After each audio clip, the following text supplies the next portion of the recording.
Thanks for tuning into this presentation. You're about to either watch a video or listen to audio recorded at the Grassroots Radio Conference in 2012 at the Independent Media Center in Urbana-Champaign. Please enjoy.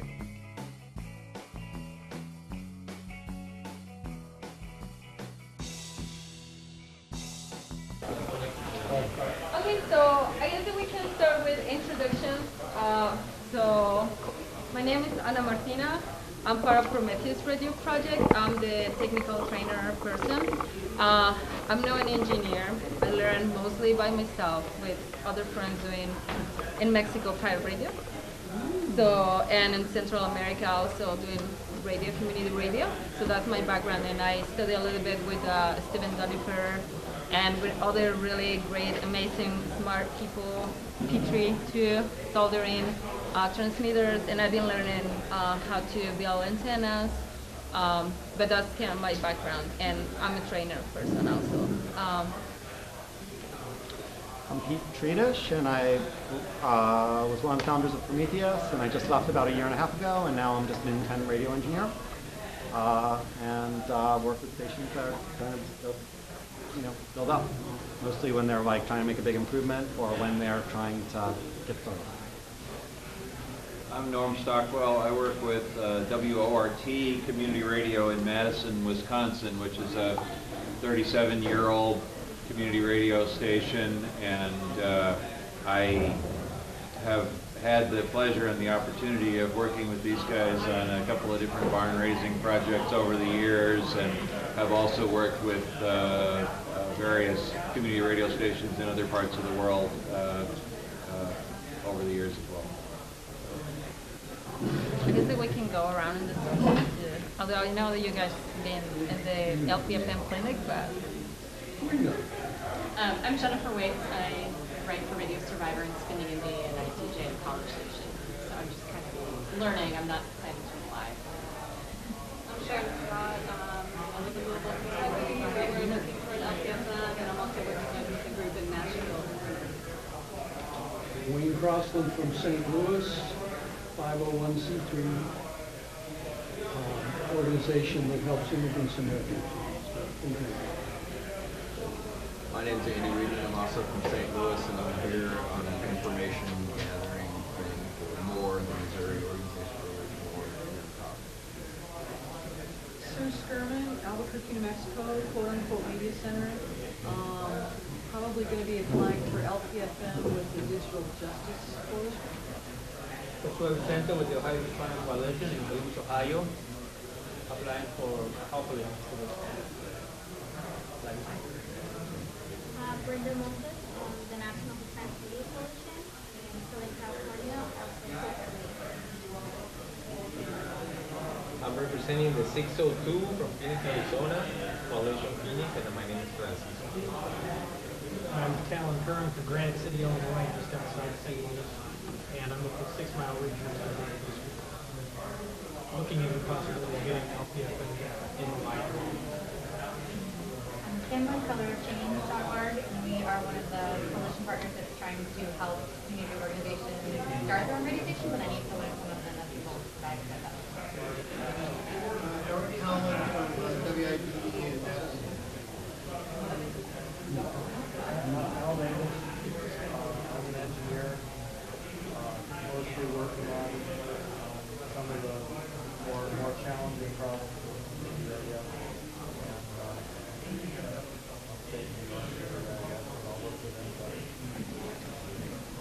I'm Nick Rizzo. I'm at Free Press in Massachusetts, part of the faculty support group. I'm Candace from the same.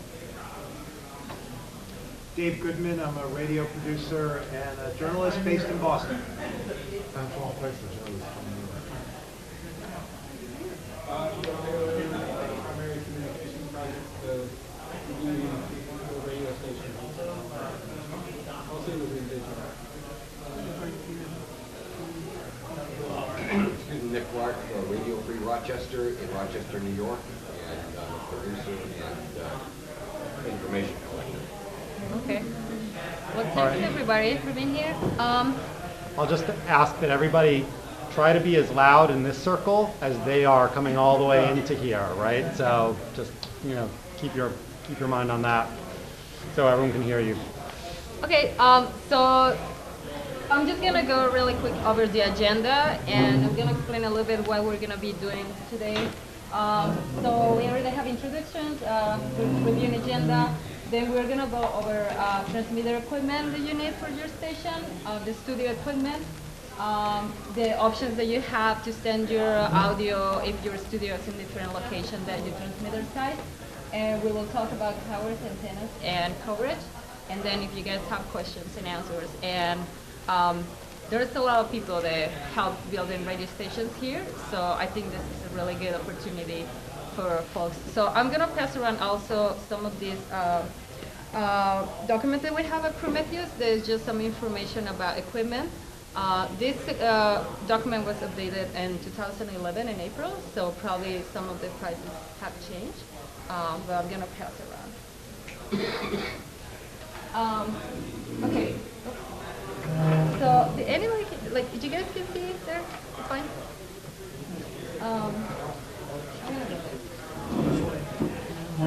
We can make that bigger if you want. Yeah, but I need to... I got it. But you guys can see it? I think it's...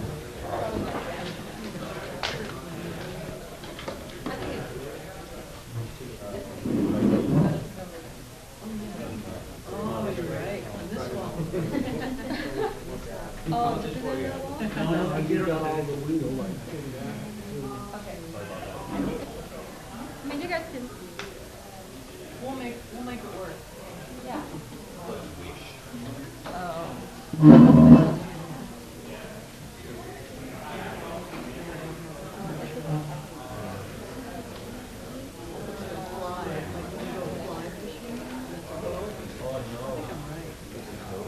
I don't think it's radio transmitter, I think it's fly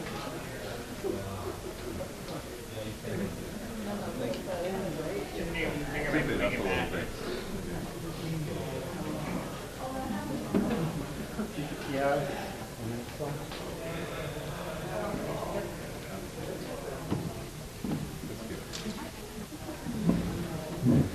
Does it also turn off TV? Yeah. We have any more copies of this? We're Oh. short. Oh, really? Okay, sorry for that. I can also give the link. Thanks. That's their job. Yeah. It's okay, no, thank you.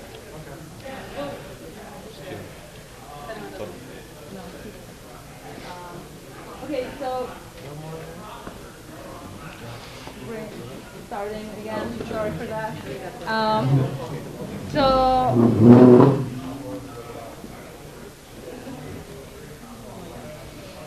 while we're fucking with that, so like everybody, I want you to come up with a picture in your mind of a radio station. Like, what do you think a radio station looks like? A mixer and speakers and a computer to stream. Yep. Any others? What's your picture in your brain? Messy, okay.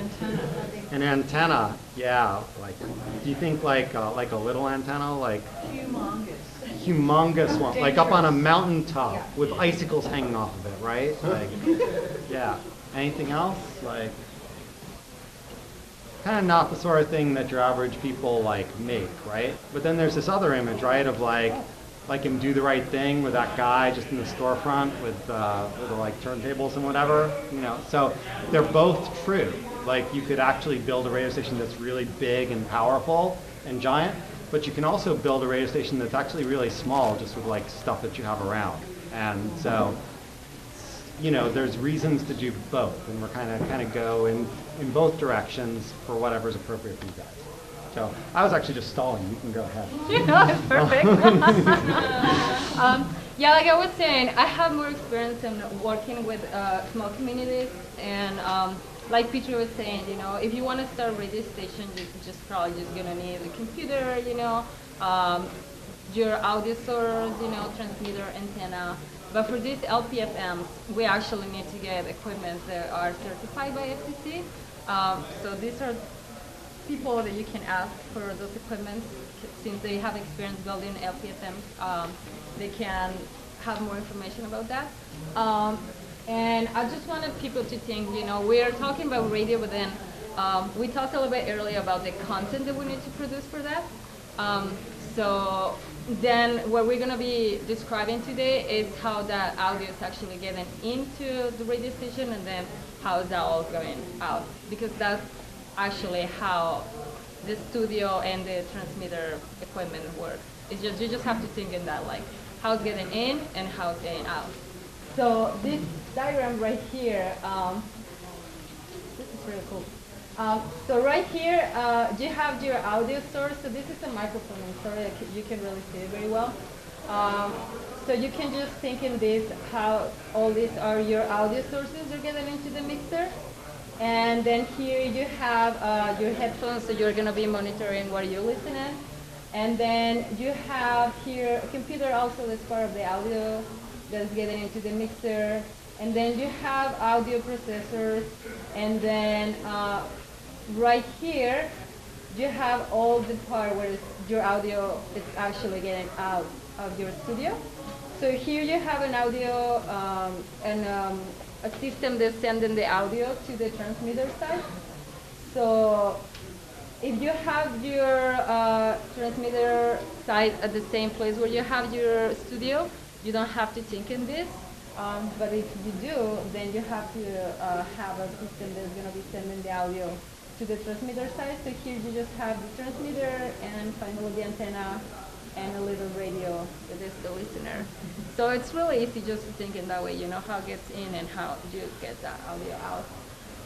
And here's just, like a little bit more about how you're getting that audio in. So did anybody have experience in building stations? I know some people here say, but some of you are applicants. So I just want to know also, like, if you guys have questions about what kind of equipment you need. I have a question. So I get microphones. I assume one of those is the CD player. Mm-hmm. And I get headphones, I get computer, I get mixer, I get antenna. So I guess you said audio processors? Mm-hmm. I mean, I know what a wireless transmitter is like for a wireless lab. Mm-hmm. I assume it's probably something similar, but maybe it's not. What do you mean by audio processor? Mm-hmm. I love to explain audio processors. Okay, so have you ever been at a party and like the DJ's really into it? It's like, oh, I am playing the best music ever, like boom, boom, boom. Okay, and so like at first it sounds fine, right? But then he gets like more and more excited and whatever, and just like starts going crazy, and it makes it louder and louder and louder. And then suddenly the music stops sounding so good. It starts sounding more like crunch, crunch. And what's happening there is he's made it so loud that the speakers can no longer reproduce the sound correctly. It's like the force of the audio. Let me back up 1 second. What's the difference between sound and audio?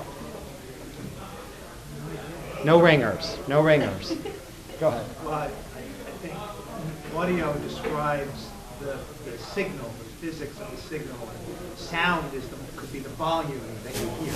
Right. So the sound is what we make with our mouths, right? Or our instruments or whatever. Or, like that. That's the sound that travels through the air from like my hand to your ears, right? The audio is when you capture that electronically and you make an electronic representation of that for a recording or for like a channel path through the radio, right? So what's happening here is that sometimes when you record audio, it is beyond the capacity to reproduce it on the other side with the speakers. And so what a compressor is, or an audio processor, is it's basically just a way of making sure that the audio the sound is not too loud or too soft for it to be reproduced well with the audio. So, for example, my very first radio station, pirate station, in the back closet in my house, we had an audio processor, and that was a piece of tape. and the piece of tape was on top of the mixer, and it stopped the DJs from pushing the volume up too high, right? So that was my first audio processor. Now the problem with that is that different CDs get recorded at different levels. Some people talk into the mic like this, and some people talk like that, and like, oh, that's bad. And so eventually what most radio stations want is something that's a little bit more sophisticated. And so the way you could think of an audio processor is it's like there's this little elf that lives inside a box, and the little elf is wearing headphones, and they are like all the time, they're like, is this dude that's like playing with a mix, does he know what he's doing? Like, this sounds a little too loud. Okay, I'm gonna turn it down. Or is the person like looking this way and they think that they're talking into the mic and you can't hear them? I'm gonna turn it up a little bit. So that's the job of an audio processor, is to like be making sure that your levels are within like a good range so that it sounds good. Yes. The other thing that I think is important to note is that there's two kinds of audio processing. There's the audio processing that, like, you know, rock and roll bands use in an arena, and then there's the broadcast limiter, which is required by law, because you can't be sending too much to the transmitter, and you can't send too little, or it won't drive it. So there's a broadcast limiter, and that's what we're talking about here in the signal chain that you have to have by law. Yeah. And it's a different piece of equipment than most processors that you buy off of eBay that are made for the rock and roll band in the arena. Exactly. Right, which is like the important part also that we're saying, you know, like some of us, we have experience in building radio stations, but these, the LPFMs that we're applying for license, we have to go and follow the FCC requirements. Most transmitters come with a built-in limiter. They come with a very simple one. So most stations will buy another box that does a better job than the built-in one. But if you're just thinking strict compliance with the law, the transmitters typically, today, most of them come with a built-in. So another thing that you want to know also is the place where you're going to be placing this equipment, the transmitter and the audio processor, you probably want to have this place being enclosed. So I visit sometimes some radio stations where they have this radio station and where was that? Santa Rosa, Radio Bilingüe. They have the transmitter in a mountain, and it's in a, how you say, car train? Oh, like a boxcar? Yeah. And I don't really remember shipping if they have. container. Yeah. So, I mean, at least it's enclosed, but I don't remember if they have air conditioner.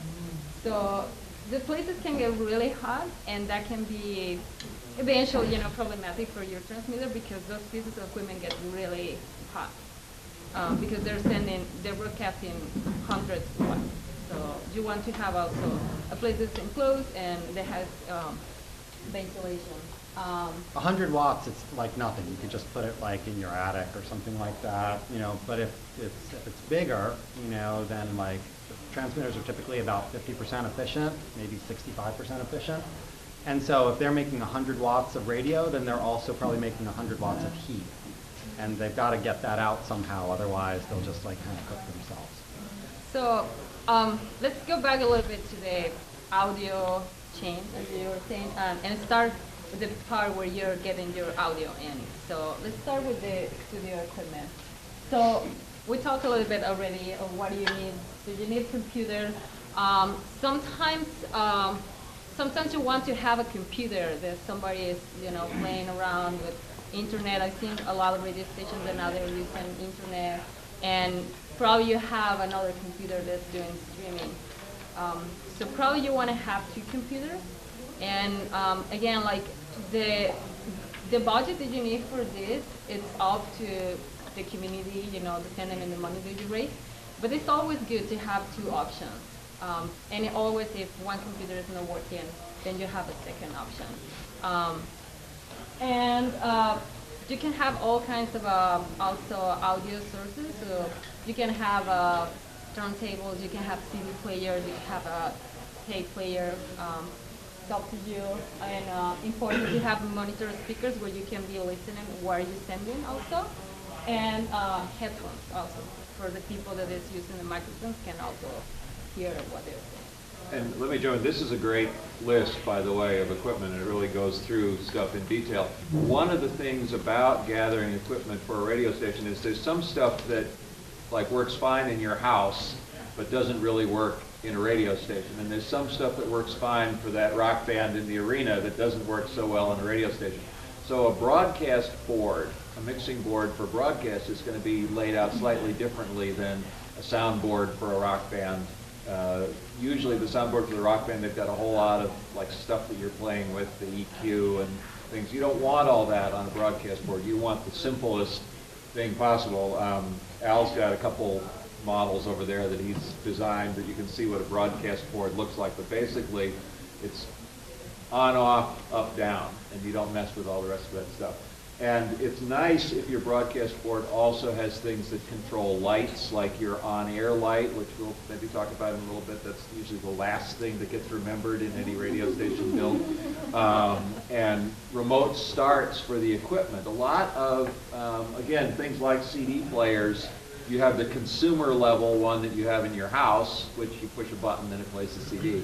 Sometimes they have like CD changers and all kinds of complicated things. You don't want any of that stuff in the studio. What you want is a really simple CD player, but it's great if it's one that has a wired remote start so that when you hit the button on the board, it fires the CD and plays it. So those are the kind of things you want to think about when you're acquiring equipment. Just don't buy everything you find at a garage sale, but you want to sort of pick and choose what's suitable for a broadcast environment as different from a home environment. And then finally on the computers, the most important part of your computer is the sound card. You can get a lot of computers really cheaply nowadays. I have this laptop I just got for $100, but you want to make sure that your computer that you're using for creating the audio, the intake part that we were talking about, the when you record an interview, when you whatever, you want that to have a really good sound card, and the computer that you use for playing that. So let's say you got a playlist of all your favorite MP3s of Tina Turner or whatever. You want a really good quality sound card in that computer that's playing it out. So sometimes we use external sound cards that plug in by USB or FireWire. Sometimes you use a good internal sound card. Oftentimes you can get a sound card that has like this little sort of spider of wires hanging off of it that'll give you balanced connections, because we can talk a little bit later about balanced versus unbalanced audio in a studio environment. But anyway, those are the kinds of things you want to think about when you're acquiring equipment, is you want to think about the broadcast environment as different from the home. Yeah, that's a real important point. Now one thing is, when you're starting out and like you don't have any money yet, because you're not on the air, like who wants to give money to a radio station that's not on the air? Often you'll find that you might start with some consumer equipment and then make your way up. And it's true that a consumer CD player will work. The difference though is that if you've got people in there, the CD player that costs like $75 that you have in your house works fine for you because you're the only one that's pushing the button. You do it maybe for an hour or two a day. If it's in there and people are fussing with it 7 days a week all the time or whatever, it'll break within a year, whereas it would have lasted 4 years or 6 years in your house. So as a short-term strategy, you can have some consumer stuff, but you should always keep your mind on okay, once we have enough saved up, we're going to get a real CD player, and there's a lot of things like that. So you can do that with CD players, you can do that, with some other things. You can't do that with a broadcast limiter because it's just a different sort of thing. One more thing on this getting equipment. I think that there's a lot of cachet in starting up a station, and so you should not sell yourself short. When you're starting up a station, don't cut corners when you're asking for money. Say, we need this, and give the whole goal of a broadcast quality board, CD player, blah, blah, blah. Don't say, oh, well, we'll make do with this. Don't sell yourself short, because your best chance of selling the idea of let's contribute to this brand new thing is when you're a brand new thing. Yes, that is totally, my advice is not for what you should plan for. My advice is for, everyone knows the difference between a fundraising budget and an operating budget, right? So, you know, when you're like putting out your budget for fundraising, everything is new, everything is broadcast quality. When you haven't raised your full fundraising budget, and you're like, oh my God, I have a month to get on the air, like, you know, then you buy the consumer CD player and hope it lasts you 6 months until some more money comes in.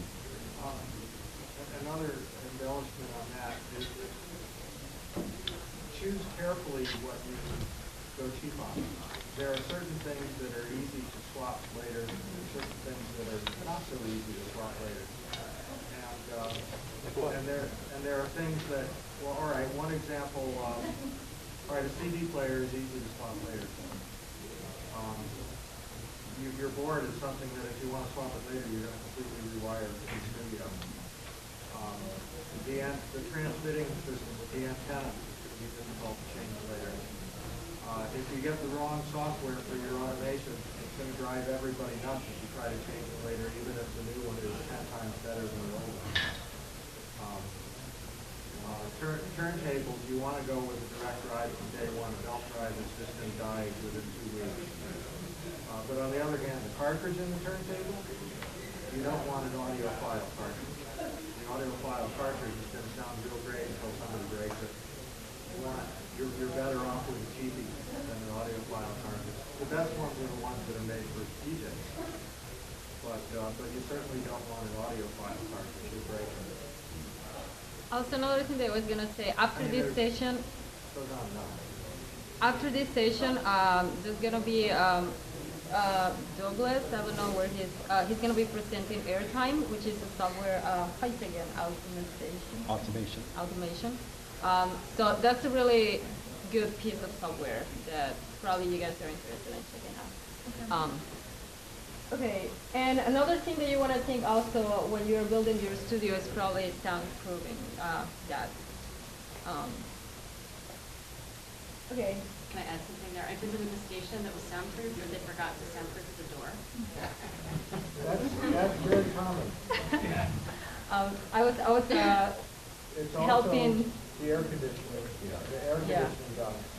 Yeah, I was helping these guys that were building. It was a pirate radio station, and we brought all the equipment all the film to soundproof, and they put it outside of the room. I thought it was cute. Like, Anna, before you go, do you guys have any contact, at least probably we can contact agencies, companies, they can sell this equipment? The entire packet. We have that document has a budget at the end, but then also I think NFTB they were sometimes buying in groups. Right. Yeah. So there are some websites too in the back, but that was like something that sometimes they were in NFTB they were organizing buys in groups. So that was an alternative also. Whenever there's like several applicants, it's possible sometimes to buy equipment in groups and it's a little bit cheaper. One thing I encourage you to do is there's recently been a lot of upgrading in radio and a lot of like moving from like a single station with like a person at a microphone and a mixing board and whatever to like giant automated Googleplex things. And so a lot of broadcast engineers they don't look like a sentimental lot, but they're very sentimental. And they have a room full of stuff that was perfectly fine that just got junked, because it wasn't. And if you call, don't ask the program director or the station manager, they won't give it to you. But like if you call the broadcast engineer, if you can find that person, they will often be happy to give you like lots of old stuff. And then like you'll have to throw half of it out. But but some of it will be very good, and some of it's actually very expensive and well built. So. And there is some equipment also that you can buy, but then also, again, FCC sometimes make changes. Sometimes you have to change, update your equipment, and that will cost money also. And it never hurts to tell people that you're a nonprofit community radio station that's starting up, and a lot of manufacturers will give you a discount that's not advertised on their website.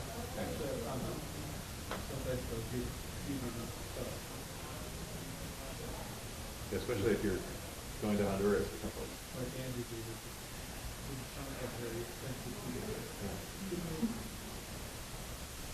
And sales reps who have leftover stuff from trade shows, that's a good place to get like rolls of cable and things like that. I would imagine that in the same way that broadcasters are getting global and remaindering a bunch of their equipment, as people move from analog to digital, that there's going to be a bunch of analog equipment that's being remaindered. I wonder if that's one of those things that when you design your station, if you're going to be digital, do you want to make sure that the mixing board is digital to start with, or?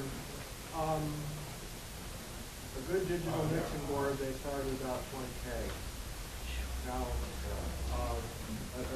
a board that advertises itself as digital starts at about 5, but the 5K digital board has roughly the features of a 3K analog board. And right now, my assessment of the state of the art of the digital board is if your budget for the board is 20K or higher, then you might want to consider it. If you're below 20K and your budget for the board, that's just the board, that's not the whole studio. It's not ready yet. It's also there's different sections of your chain that you can make digital or non-digital, and I think it's sort of like the topic of a whole separate workshop to talk about. But I think it's very important in any decision you make to be forward-looking and say, is this technology going to be outmoded in 5 years? Are we going to get this EAS box that doesn't receive the CAP protocol, and then on June 30th, 2012, all of a sudden we have to buy a new box? So, always be forward-thinking. Talk to other people in the business and figure out where things are going, and make sure that you give yourself escape routes or routes to upgrade things. But I'd be happy to talk later about sort of the progression to digital for those people that are interested, and whether or not there's any long-term future in digital radio, which is another separate person. Well, that digital radio and your digital studio is a completely different issue. Just also to add, I'm an audio engineering major. And the learning curve on a digital board is quite a bit steeper. If you don't have a background in audio engineering, you're going to have to take a considerable amount of time to work your way around a digital board, generally speaking. So that's something to think about as well. Another thing that I was going to say really fast before we continue. So we have Radio Spark, and I'm encouraging people to go there and sign up, and to mention if you have also resources. So a resource can be, like, oh, I'm an engineer, I can help with this, or oh, I have a mixer board, or I need this, We're creating that space for people to go there, and or if you have experience, with setting up building radio stations, equipment, and all that, I encourage you to go there and please sign up and help other people that need your expertise for that. Radiospark.org. Now we're in 2012, and the technology is way much advanced than what it was in 1990. But sometimes you have digital software that cost somewhere between $200 and $300 that would have the audio processor and the, deck A, deck B. Won't these work for us? If I don't have that much money, 20K or whatever, would the software that has all these features not work for me? For some things, depending on your station.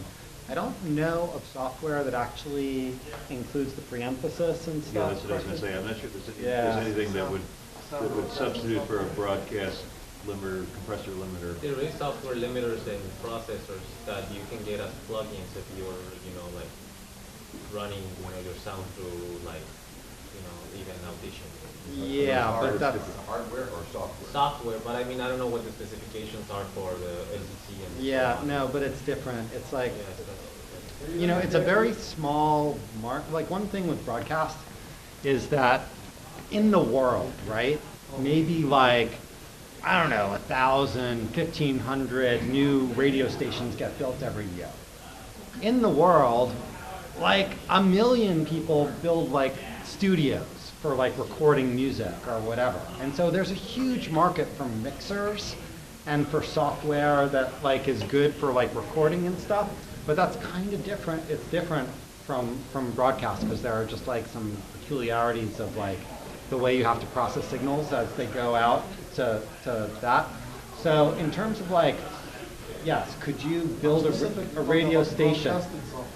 Yeah. No. No. Broadcasting Yeah. software, no. So, like the radio station, depending on like what you want to do inside, you could do lots of it with a computer. There are some things that I don't think you can do with a computer yet by itself, like that audio processor. I don't think you can do it. I don't know of any that you can do it. Could you like not have turntables? Certainly. Lots of stations don't have turntables now. More and more, actually, a lot of stations are putting them back in because people like to scratch and like to do that. You know, could you run a station without CD players? Certainly. You know, there are some stations that like people do it all with that, but that depends more on your group and like, you know, the people that you get involved, like whether they, you know, what technologies they're more comfortable with. And one thing people say, you know, there's this guy in South Africa, Zain Ibrahim. He says that community radio is 10% radio and 90% community. And so, like, you don't want to design the station around the technology. You want to design the station around the people that are going to be using the technology.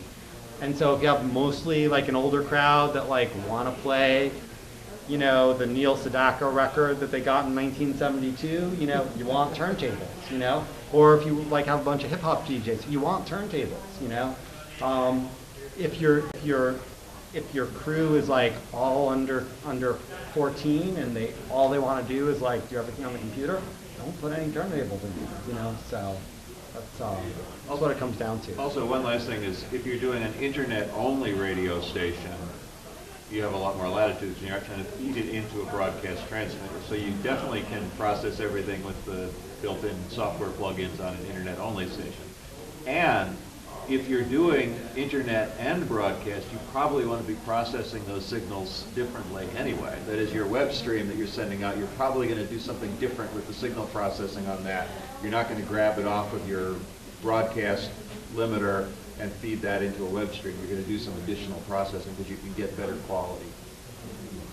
As far as the software, the main station that I take care of is running all completely open source software all the way.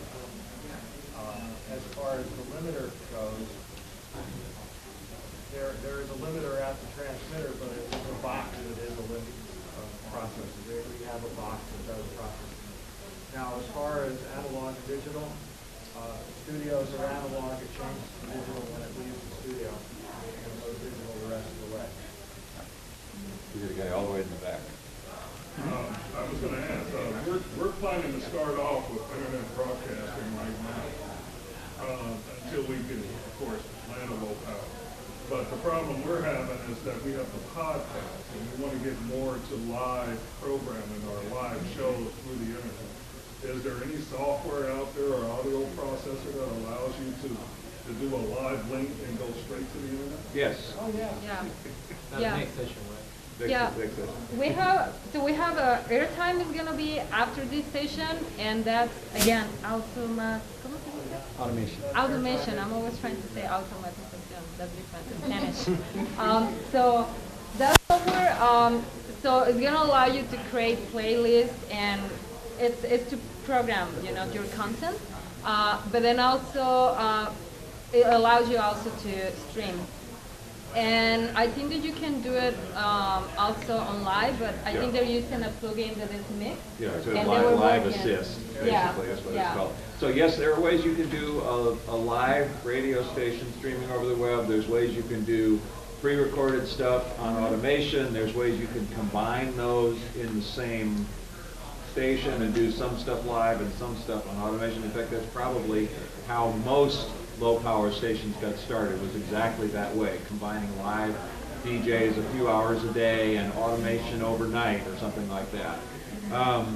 The thing that I was saying about separate processing for the web and for your broadcast, you also might want to think about setting up your web stream right now, but then once you set up your broadcast station, you may be getting some other equipment and doing it slightly differently. So it's Bill has it. Keep moving. Well, this, for one thing, the limiter doesn't have to have preemptive systems between the transmitters, the transmitters are preemptive built in. It's better to limit it with the preemptive system under consideration, but it's absolutely necessary. You can also, well, I've done this before in Springfield where they stream on the web, and then at the transmitter site, we picked up the stream and broadcast it. So there's a studio transmitter. So, move on to. So I'm going to jump into emergency alert system, CAP. So that's what Norm was talking about. They just required to update your equipment. So before you were just being asked to just being receiving those emergency alert systems, and now the messages, and now the CAP it's asking you also to be able to send it. Let me speak a little bit to the history of that system. The system that we now call EAS, the Emergency Alert System, started back in the early 1960s as a thing called CONELRAD, and then it became EBS, Emergency Broadcasting System, and then it became EAS, Emergency Alert System, in 1996. It's the system that was originally designed to allow people to be alerted if the Russians were going to bomb us. And it's been expanded over the years to serve a lot of other valuable functions. It's used to alert people about tornadoes, about hurricanes, about other natural disasters, about nuclear plant emergencies. And most recently, they've added missing child alerts to the system as well. So they put out an announcement when there's a missing child in very targeted areas. The system was built with all sorts of redundancy where radio stations monitor other radio stations, and counties can send messages, and the president could send a message. Now they've added a new component called CAP, the Common Alerting Protocol, which is an internet-based system of alerting. And as of about a month ago, June 30th, every radio station is required to be able to receive CAP messages. Now, in fact, they haven't implemented the sending of CAP messages in large parts of the country. Very few states are ready to go with this, but there's test messages coming out from FEMA, the Federal Emergency Management Agency. You have to be able to monitor that by law. There is no longer an exemption, as there used to be for low power stations. Everybody has to be able to monitor CAP. It's a big financial investment. It's an unfunded mandate in that they require it at the federal level, but nobody's giving you the money to do it.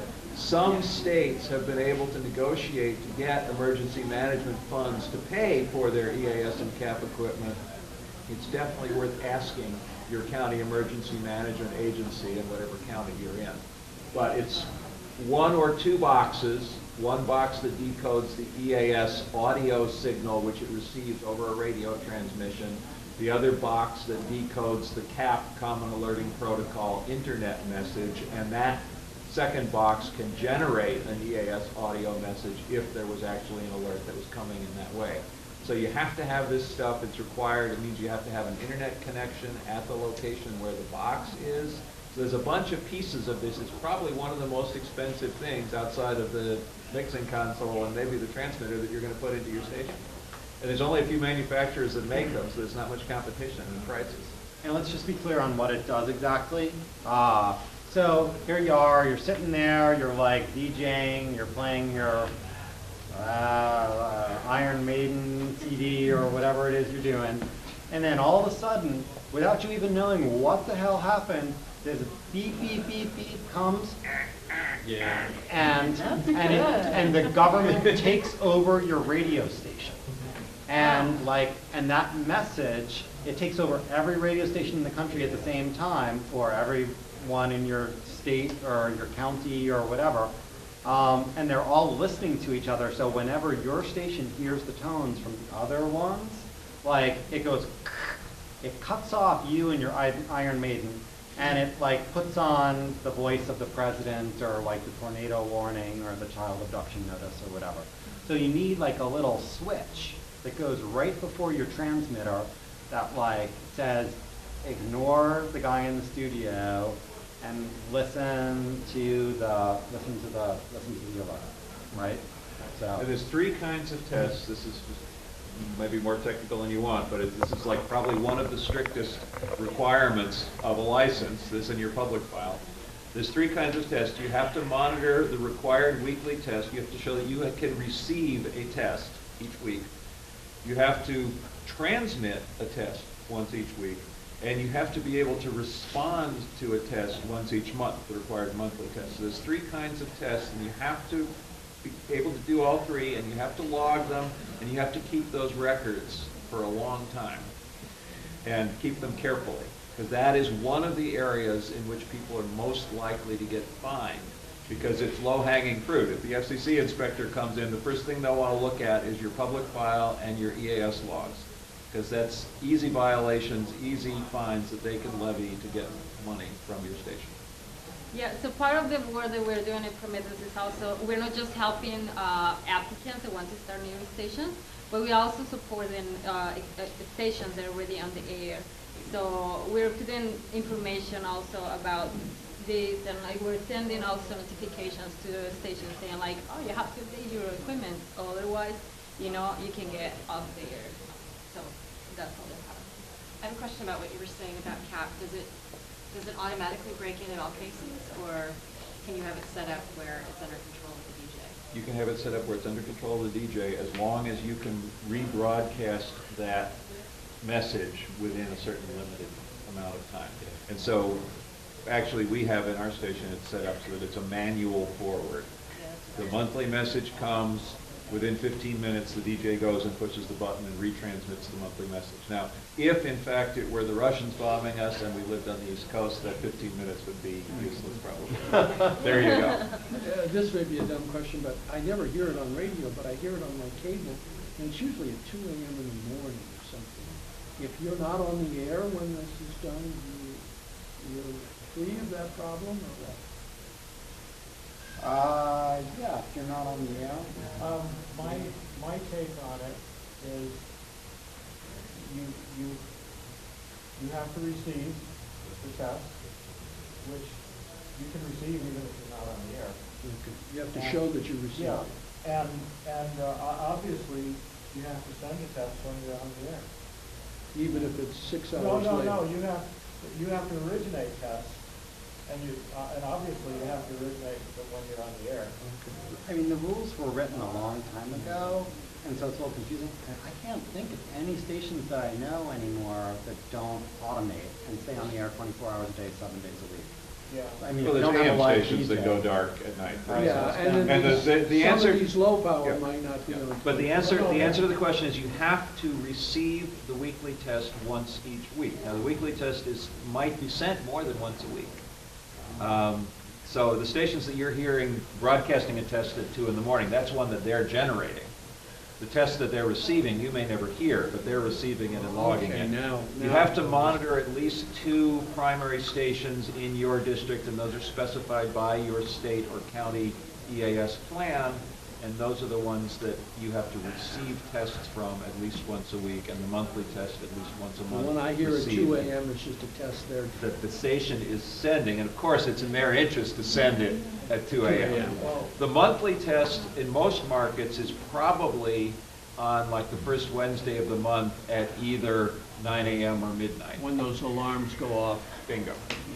My station is not on 24 hours a day, 7 days a week. We turn our transmitter off at 2 or 3 in the morning, depending on the day. We have a unit that prints out a slip of paper. It'll say required weekly test on it. The announcer who comes on at 6 o'clock in the morning is required to look to see if it's been printed out. They tear it and they staple it to our operations log, and then you have 1 week. In our case, it's the program director who chooses when during that week to broadcast the emergency alert. That's the way we handle it. So yeah, let's talk now about the ways that you can send your sound, your audio from the studio to the transmitter side in case of these are different places. So you can do it with microwave, and Peter can talk more a little bit about that. And I think, I don't know, Bill, you were in Oregon where the band racing, and that was a microwave system that you guys were sending? How was that? No, that was barracks. Oh, yeah? And Wi-Fi. But you were there too, remember? Okay, so there are a lot of ways. Here's your problem. You got a radio station, right? And like, where were we talking about radio stations might be? Like up on the hill, right? With the ice and like all that sort of stuff. That's the best place because that's where you get the most coverage. Now, is that the best place for all your DJs to be? Like, you know, to like drive up like on some mountaintop somewhere or whatever? No, you want the radio station to be where? Like in the middle of downtown, like where people can go and they can get on the show and whatever. So you've got this problem. You've got your audio in one place, and you've got your radio transmitter in another place, and somehow you've got to like get them from one place to the other. So how can you do that? Tin can telephone, right? Like, you know, like a long string and 2 cans on one side or the other. You know, so that's one way. You could get like, you could get a smoke signals. You could do like all kinds of things. But in order to get it from one place to the other and make it sound good, there are a couple of traditional technologies. I won't go into all of them because some of them like no one uses anymore, like dry pairs and all that sort of thing. One of the most popular ones is microwaves. So, you know, very much like your ovens, you take one microwave oven at the bottom of the hill, and you take another microwave oven at the top of the hill, and you take off the oven part, and and you make the connection, you know, shooting from one to the other with a pair of dishes, and they're not like dishes that you put in the microwave oven. They're dishes that look like that, right? And they just face each other, and like they catch all the microwaves. It's not that much. Your microwave oven is about 400 watts or whatever to like make your food hot.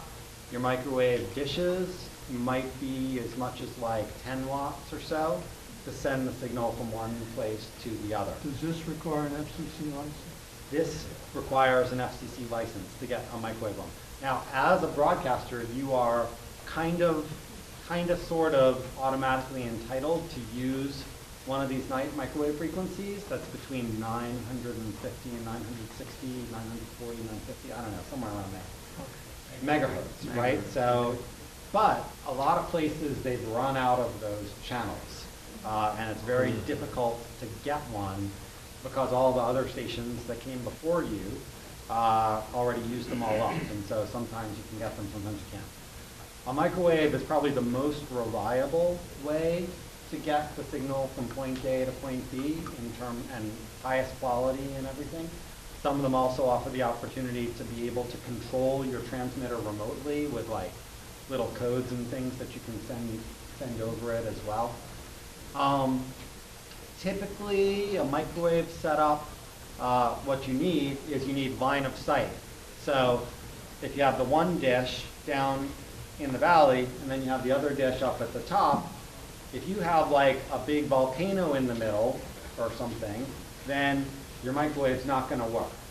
So what you would have to do is you would have to put another site somewhere in the middle, maybe on top of the volcano, hopefully it's not erupting, and you would put like one dish here and another dish there. And then you would like turn it, you know, there are like all kinds of weird technologies you could do to like make a mirror and blah, blah, blah. But basically, you're probably going to like, you know, take your audio out, put it into another microwave, and put another dish, and that dish comes from here, and it goes over to your tower site. So in that case, you would have not one hop, but two hops, right? You could have 3 hops. Each pair of these dishes these days goes for, I don't know, the dishes themselves are like $1,000 each, something like that. At least 500. Yeah, 4 foot, 6 foot, depends on the size and whatever. The transmitter pairs, I think, are generally like 5,000, 4,000, 5,000. So each hop is going to take you, let's say $6,000 or $7,000, you know, worth of microwave equipment. Plus labor. Plus labor, yeah, plus, you know, setting them up, plus rent on like site and like all that kind of things needed. Yeah, So. plus power to the volcano. Although you could do that with solar, or you could do passive antennas. You just have a receiving antenna, you plug into a transmitting antenna, and if you have enough gain, Yeah. so and you can build your own antenna. Yeah. So when you have multiple hops, how does that affect signal quality? Does it? It should be fine. Okay. You know, when you start doing a microwave, you're supposed to do what's called a length budget. And it's just like, remember we were talking about like fundraising budgets and like all that sort of thing? You basically are like, okay, I got 10 watts to get me from here to there. Now, if I'm starting with 10 watts, and I've got like a 4-foot dish, I know that the 4-foot dish will multiply it by like, I don't know, 100 times. So that's like just as if I had 1,000 watts going from here, and the receiving dish multiplies it from me too. And so what you do is like you add and subtract and multiply and divide and all that sort of thing, and you see if by the end of it that, you know, 10 watts that you started out has been magnified enough to go 20 miles or whatever it is, and, you know, get out the other side with enough of a signal to make it good, make it sound good. With good question. With analog, no, there's like no delay, basically. With certain digital systems, you do end up with a delay, and that's kind of more what that'll be the next thing that we talk about is the digital options, which are cheaper and unlicensed, and so in some ways simpler, but they do introduce delay into the whole thing. So what is that machine that we see there, that box? The other box, okay. Well, should I do that, or? Eric's box? Yeah, or why don't you do that? Those are fun. Okay, I just wanted to say one thing about when we're talking about paths. It's also the path is not totally line of sight. It's what's called a Fresnel zone, which is basically two cones starting the points of which are at the two receiving antenna transmitting, and the largest part of it, the base of the two cones where they intersect, is right in the middle of the path. So the freer that whole zone is of obstructions, the better the signal quality. So if you have truly a line of sight where you're just grazing the top of a hill, you're losing half your signal because there's only half of the Fresnel zone. So a good sight analysis, system path analysis is really important. Yeah. Also some calculation. I mean, there's all kinds of things that go into play. Like if you have a microwave path and there's a tree there when you set up the, the system, and it's fall and the tree is bare, and then the leaves come out, and then it rains and the leaves get wet. All of those things are going to impact the signal that gets to the dish at the other end. Yeah. Is this only a low powered, or do the high powers use this as well? And if so, like, aren't these like easily hackable? Yes. Yes, and that's all we'll say.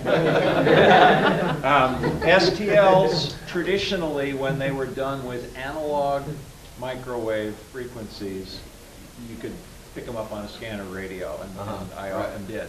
The digital ones, you can't. There's uncompressed digital and compressed digital, and that gets into your question, whoever's asking about delay.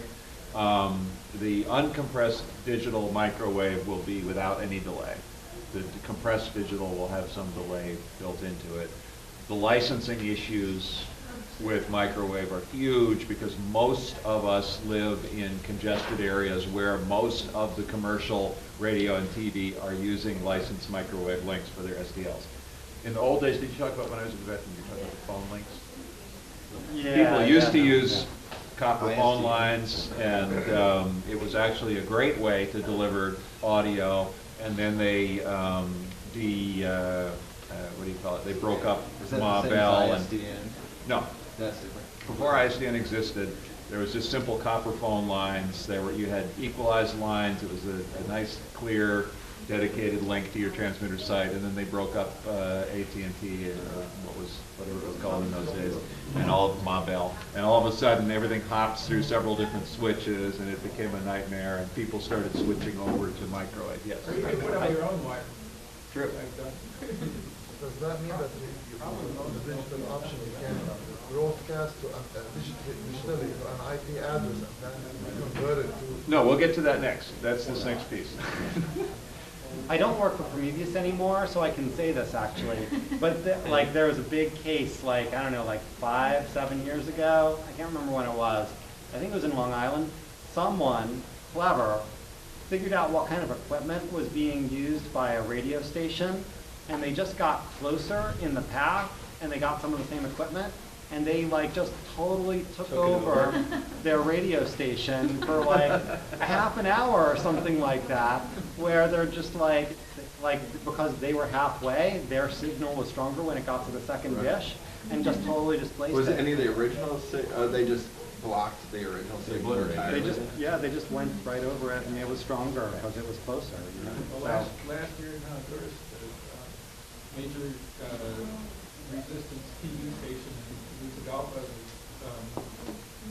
had their microwave link intercepted by Bautista, and they put porno film on their resistance. So think of the path of transition from the old days when we did everything over copper phone lines. The next sort of major change was microwave STLs. Some people use ISDN for getting signal from their station to the transmitter site. ISDN is a telephone service, integrated services digital network. It's a telephone-owned service. ISDN, to be honest, is disappearing, and I would not recommend it, although there's maybe a slight resurgence in the world of ISDN because people are starting to use it for other internet uses. What's an STL? Studio to transmitter link, STL. That's the way that you get from your building to your transmitter site. And as we said at the very beginning, if your transmitter tower is next to your studio, that could just be a piece of wire. If your transmitter site is, on a mountain across a valley, it's a different story. So then there's a company, I think they're in Switzerland actually, that developed these very clever boxes. The company is called Barix, B-A-R-I-X. And it's a system, and most of it's built on open source software, of using the internet to get audio from one place to another. So you're actually using potentially the public internet, although you can also do it with dedicated, what's called a LAN bridge, where you have your internet and a connection. Oftentimes it's with a dish, oftentimes it's at high frequencies.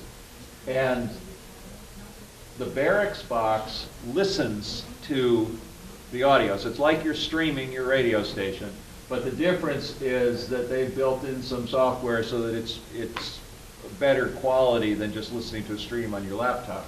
And the nice thing about the receive end is that they're pretty bulletproof. They can survive in different temperature extremes. They run on very low power. And if the signal drops, it automatically looks for it and reconnects. So the receive end is great. My personal opinion is that the transmit end is kind of a waste of money because you can do the same thing with a $25 computer from surplus that you're running Linux and IceCast on. But basically it's sending your signal from your studio to your transmitter over the internet. And so then we get into the question of delay, somebody was asking about earlier. If you're doing it over the public internet, you're getting a lot more delay because it's going to depend on congestion on the network, how many hops, how many switches it's going through, things like that.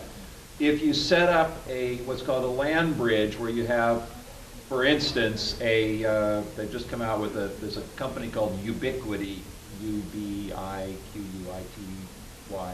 that makes 24 gigahertz, 2 dishes at either end, very low power, about at least 15 miles probably quite a bit more of range, where you basically set up a link, a wireless link from your studio to this dish at your transmitter site, and the thing that comes out at the other end looks like it's a computer sitting next to you in the office. It looks like it's on the same LAN. And that's a way that some people are starting to do these STLs, and it's kind of a neat technology. Those are available also in the 5 gigahertz range, which is, there's licensed and unlicensed spectrum at the 5 gigahertz range, and then you can also do them at the 2.4, whatever it is, which is your regular Wi-Fi. And they're pretty cheap, yeah. You can, a pair of those dishes plus a pair of barracks boxes, you could put that whole package together for less than $5,000. Less than Buying new. Why is I buying new? Yeah, well, more than 1,000. I mean, well, no, the Ubiquity thing, those are like $200 each, like each side, and like the barracks is like 400 and 265 for that. So, okay. Yeah, so okay. it's like So, yeah. 1,000. All right. You can do it. In the community, there's like a fiber optic institutional network that you want to say you're in a library, maybe the high school, this is where the antennas can you use that? Yes. That would be, if you can get a fiber connection from your studio to the transmitter site, that would be the optimum solution.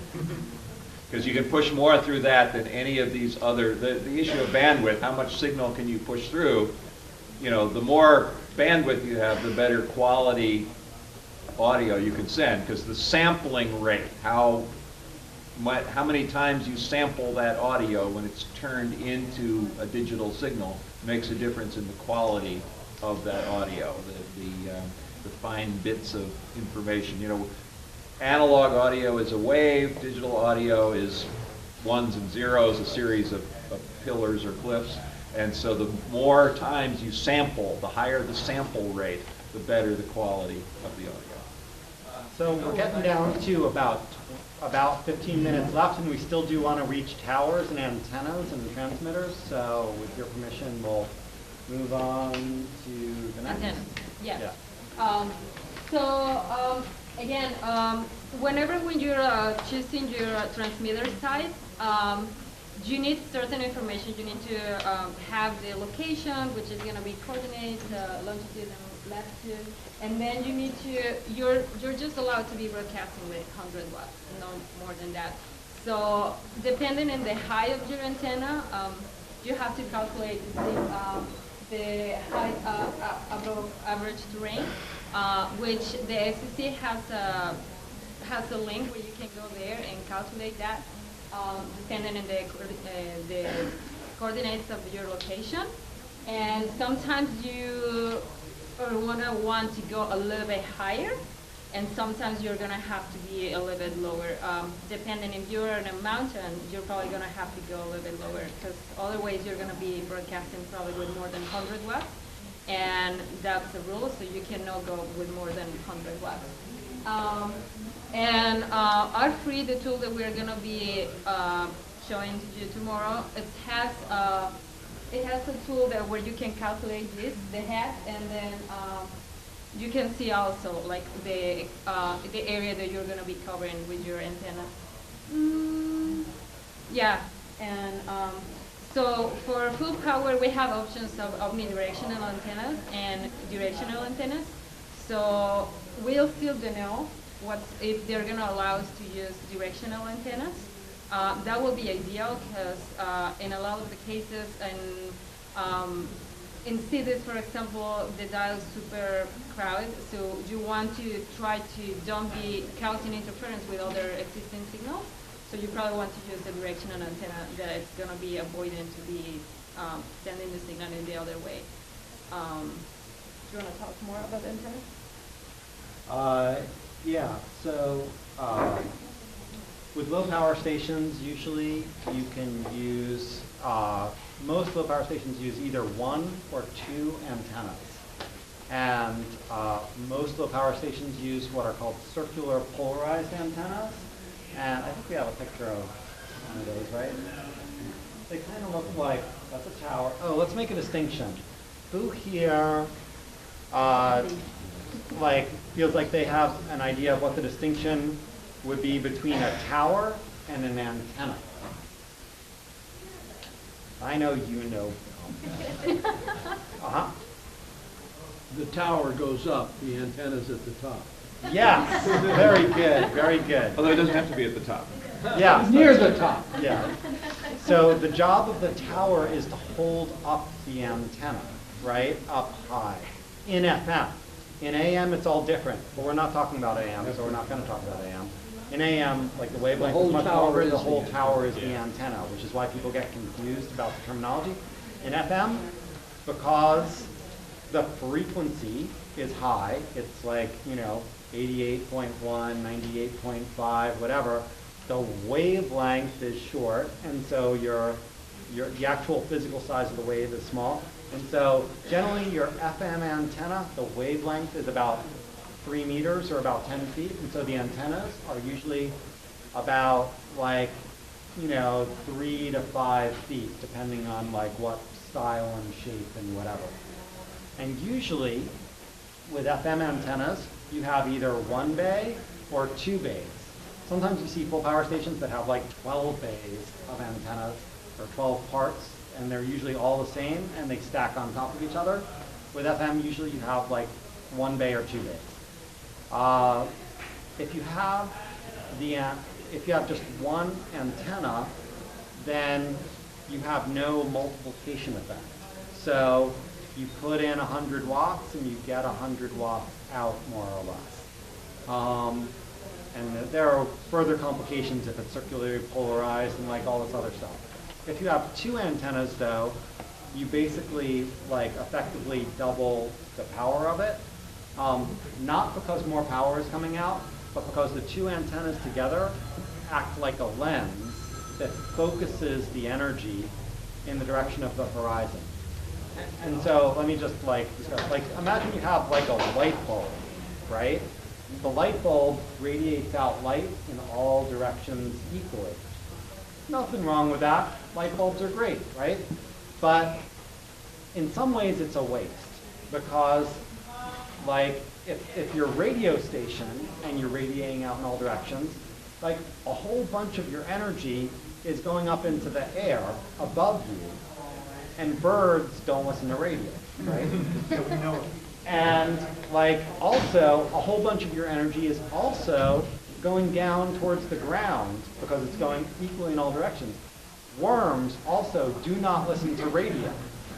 So when you take the 2 antennas together, what it does is it doesn't make more energy, but they act kind of like mirrors for each other, and they act to focus.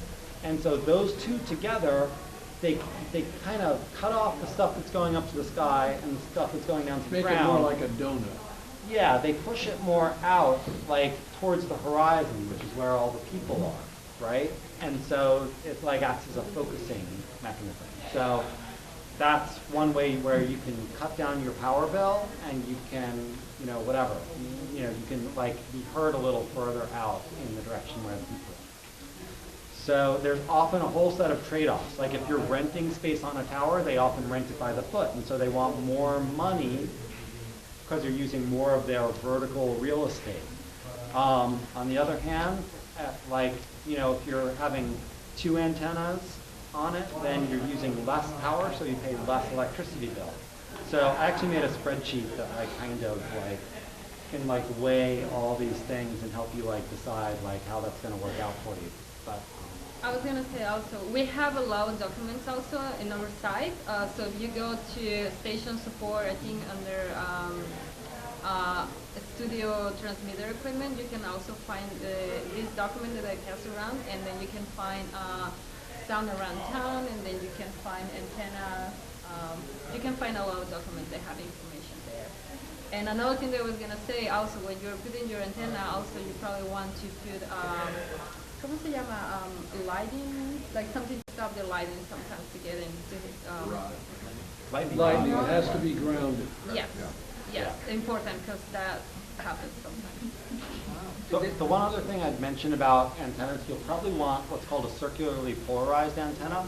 And that's basically because there are only 2 types of people in this world. There are the people that they're listening to their radio and they leave the antenna down.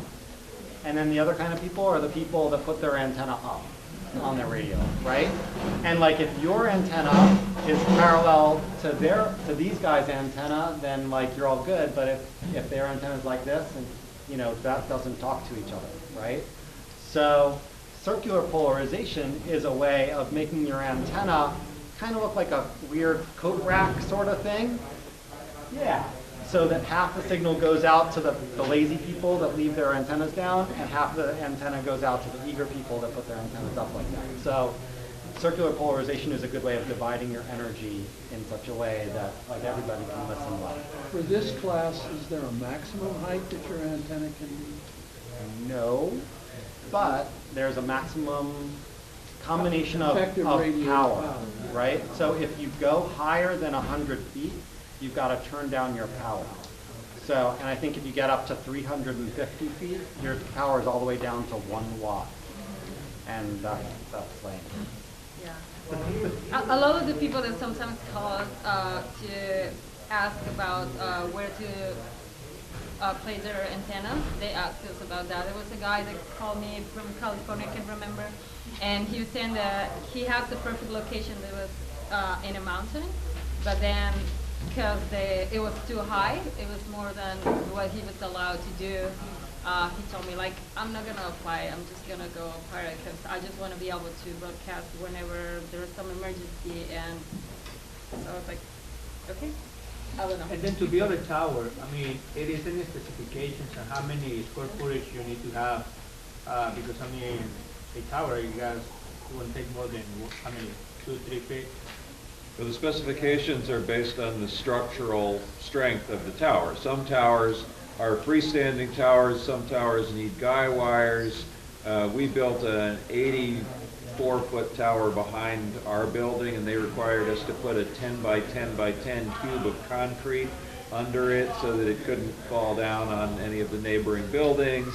So all of those things, usually if you're doing a tower in any place that has any kind of building code, they will have the specifications of what you can and can't do. Plus the tower manufacturer, the person from whom you buy the parts, will have specifications for how tall it can be, how much weight it can support, how much wind load, things like that.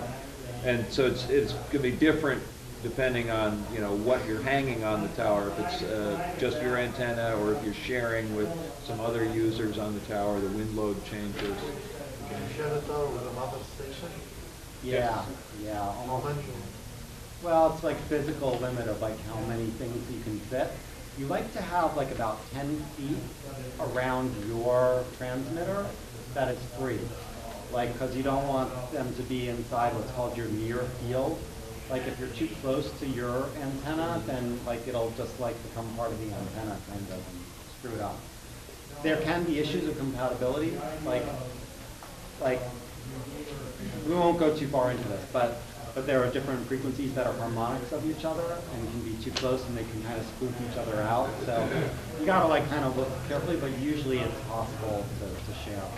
But I will speak in favor of, if you can get your antenna on somebody else's tower, like a TV tower or something like that, there's a lot of benefits in that, because oftentimes they take care of the lighting, the painting, making sure that there's a fence around the tower where nobody can get near it. Sometimes they pay for the electricity depending on the site. So there's a bunch of advantages, but in return you're paying rent on that, whereas if you build your own tower on your own property, there's a one-time expense and then it's yours forever. Also, just think creatively about the tower, because, you know, I mean, who knows? Like, you can just be on top of a tall building, and then all you need is like a 10-foot pole, or, you know, say 20-foot pole up on top of a tall building is just as good as building your own tower. Or if you're on a mountaintop, as long as you're clearing the tree line, you don't need a really tall tower. And towers can be fun. One thing I'll mention, probably sometime in like October or November, we're going to be building a new tower for this station. That's going to be 100 feet. It's going to be right in that parking lot. Any of you that would like to like be around during that time to like learn how to do it, and who enjoy like mixing concrete and like climbing tall things and whatever, you'd be welcome to come and hang out while we're doing it. You can install internet camera. Oh, good point. Yeah. I also want to invite again, so for all of you that are applying for radio stations, I don't know if folks pass around these cards before. Probably. Okay, if no, just grab one. So again, just go to Radio Spark, create an account, and if you have more questions, we have a section there where you can go, and we have forums, and you can post your questions there. And if you are an engineer, or you have experience also, if you're a broadcast engineer or whatever, please go there, and if you can help also with providing advice to applicants, that will be really, really helpful. So I encourage you to offer expertise and ask your questions there. One final question, this is a generality. Is it more expensive to build a tall tower, or is there a trade-off? Is it cheaper now to get a 100-watt transmitter than it is worrying about a really tall tower? The taller you get, like the better off expenses you go are. way up as you go taller. There's been a recent revision called Revision G, which is not enforced in all of the country, but like just towers, like the more they learn and like they face like more and more extreme weather, it's just hard building something that's tall and is going to like stand up to like global warming inspired weather these days. So it's, you know, you basically,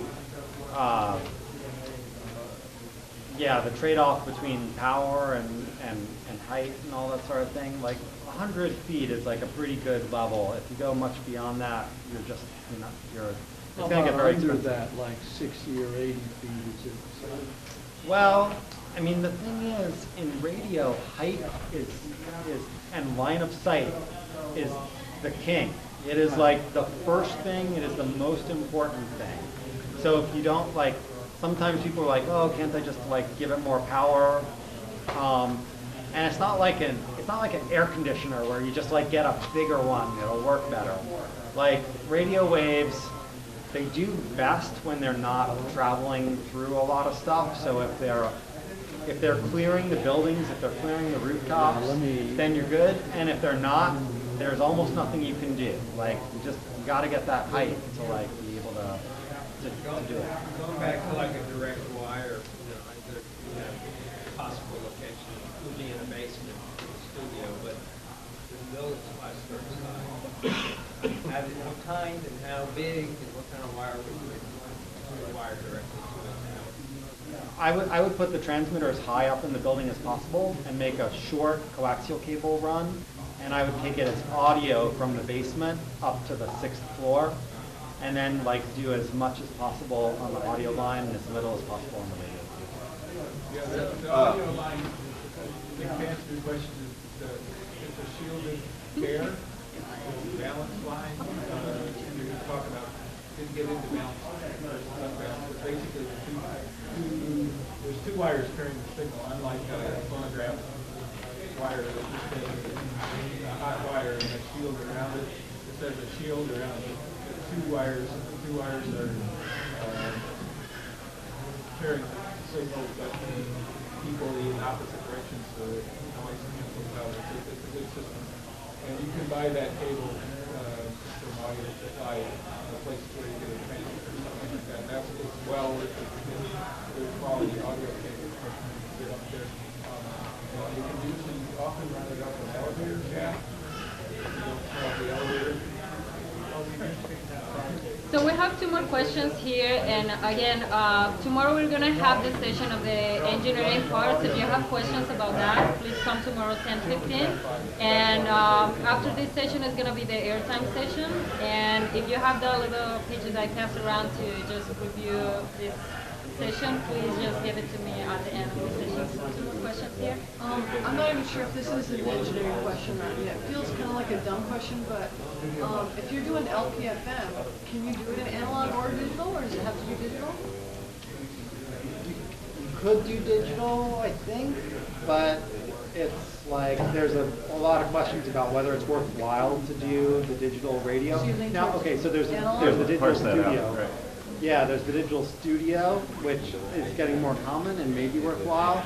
To do digital radio, you only get like about 1/100th of the signal. Maybe it'll go up to 1/10 of the signal that you could do in digital. So you only might end up with like 1 or 10 watts. So it's a hybrid, it's digital studio and analog distro or whatever?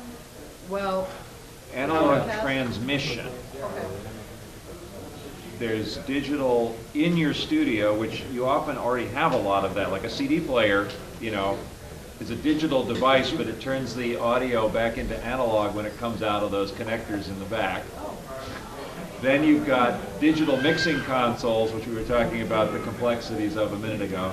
Then you've got digital chain from the studio to the transmitter, like the microwave can be a digital link or an analog link. And then you've got digital transmission, which is called HD radio, which is a whole different animal. And I'm not sure if that's allowed for So we LPFM. could do all analog? We could do all analog? You can do all analog if you want, but people would look at you as scants. Although there's always going to be a lot of analog components in your studio, like a microphone is an analog device, and there's almost no other way to do that otherwise. So most things are going to be a hybrid of some digital sources, some analog sources, some digital moving the audio around your building, maybe, you know, using a digital routing system, whatever, But also, just short answer, HD radio, Prometheus commented against it like a million times, and we tried to stop it from happening. We were not able to do that. We kind of think it's a waste of time and money. Very badly planned transition to digital broadcasting. So, HD will not, I mean, the FCC, I believe, has addressed this, and they will, they will consider it, running HD. The problem is you're now, especially now with the rules changes, there's no more third adjacent channel. So what's going to happen is your digital sidebands are going to get punched by another station. It's worthless. It's useless. Just throw the idea out the window. Just last question. Just to clarify, so did you say there's a point of diminishing returns with height, or just the higher the better? usually the higher the better, except that you have to turn down your power as you go higher. Okay, right. Okay. Well, and the one other piece of it is the signal loss. That whereas with the audio, that's what you're talking about, putting your transmitter up on the 6th floor. The audio cable, you know, you're not going to see any signal loss in probably before you start to get 400 feet or something. Right. Whereas the coax that goes from your transmitter to your antenna, you're losing signal every inch of that, losing power. So I'd say 85% of the time, height is best. Occasionally, like if you have a strong co-channel, you actually need which means if there's another radio station on the same channel that's from another city that's just reaching by accident, you might want the power to be able to beat them out more than you want the height, especially if it's otherwise pretty clear. Like if you, like I'm working with a station in Florida, the Coalition of Immokalee Workers. Right now, they're at 30 feet. They really need to go up to 100 feet because they're just like not going anywhere. But then we were thinking about putting them up at 165 feet, and they would have to turn down. And we like did all the numbers, and we were like, no, let's go right at 100 feet because they have a strong co-channel, and like they won't go any further because it's so flat there that 100 feet is just as good in terms of reach as 165 feet. But then they would turn down their power, and they would be clobbered more by the station from Miami. It sounds like some expensive travel. I've worked out the numbers on a bunch of these. For what you're doing here, low power FM, the definition of LPFM is 100 watts of 30 meters. If you go lower, you just lose. If you go higher, you have to reduce power to be theoretically the same coverage. It's calculated so that if you go higher, the reduction in power keeps you at the same coverage. In practice, though, if you're running full power, if you're running higher power, you really want to take advantage of that. In practice, though, for low power, you don't have an issue with the signal ever being too strong. And so if you go higher, that is less power at a higher height. If somebody's listening somebody's listening on the fringes of the station, it's designed to balance out. But in terms of building penetration within the city, you go higher, you're going to have lower power close, you're going to lose in building penetration within the ceiling. You want to be at 30 meters, or maybe just a tad little bit above so that you're not below and losing. But for LPFM, generally you want to be at 30 meters. Now another thing to look at is if you have hilly terrain, you can take advantage of that by being on the side of a hill, by if your cities are in a valley, you have it high relative to the valley, and so there's tricks you can play with it because LPFM is totally defined by distance rules. So you want to be at 30 meters above average terrain, but if you trick it, you can trick it so that you might have a river valley and you might be 200 meters above average terrain in the direction you want to go and get super coverage out of your LPFM. If you can get into a situation like that, great. But generally, you want to be at 30 meters. Yeah, and also it's a bad idea to economize by not going up to 100 feet or 100 feet right at the beginning. Like with there's a 65-foot antenna on top of this building tower process is to go to 100 feet. We're not making the river to the other side of the thing. Thank you. Thank you. Thank you so much. Tomorrow, if you have questions that are more specific, like technical and about engineers, waivers, and that 10:15 in the morning. So, I'll just make an announcement that the next session I'm going to do, it's kind of a weird session. Like, I'm surprised they asked me to do it, but it's like about demystifying technology. So if you're a teacher or if you're ever in a position of like trying to explain technical things to people, it's some ideas about trying to like make it so that normal people can understand what you're saying. So that's going to be up next, somewhere else. In the makers room. In the makers room. You've been watching or listening to a presentation recorded at the Grassroots Radio Conference 2012 at the Indie Media Center in Urbana-Champaign. Thanks.